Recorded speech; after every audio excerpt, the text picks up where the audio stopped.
Treviso tocca il record della provincia in Veneto con il maggior numero di classi in quarantena, addirittura 3 volte il numero calcolato per Padova e Verona, 600 nel Padovano contro le 1824 della Marca.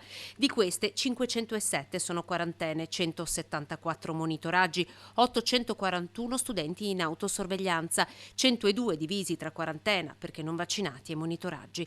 Un primato che va a pesare su contact tracing e refertazione, ulteriormente penalizzati dall'assenza di almeno 140 operatori, sempre nel Trevigiano, ad oggi ammalati. Nella bilancia dei numeri conta però il dato sui sintomatici. Sui 10.000 tamponi fatti, 4.200 i positivi trovati ad avere sintomi soltanto in 624. Noi abbiamo numeri altissimi, 1800 classi, questo comporta evidentemente una fatica indubbia da parte dei nostri operatori, che ringrazio, ai Covid Point, a chi fa il tracciamento, e ovviamente anche, purtroppo, e mi scuso con i cittadini, lunghe code per andare a fare i tamponi. Le positività sono ancora tante, ma c'è Omicron, quindi questo è abbastanza facile da prevedere. Sicuramente mi auguro che poi vada a scemare, ovviamente vadano a scemare i contagi. Il paragone con il 2020 rivela la forza di Omicron. I positivi sono oltre 2.200 su 100.000 abitanti, 9 volte di più rispetto allo scorso anno.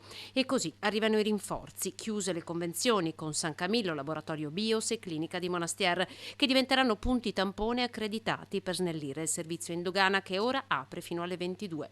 L'ULSS punta però ad allargare ancora di più le maglie degli orari, ma serve personale. Intanto slitta a giovedì l'attivazione del servizio di prenotazione con ricetta medica del tampone attivo sul portale della regione, al quale già altre province come Venezia si stanno appoggiando. Noi ci auguriamo che adesso, con la nuova organizzazione della regione, la piattaforma, da giovedì in poi si possa prenotare. Sicuramente noi andremo a ampliare l'orario di Covid Point portandoli dopo le 22 di sera.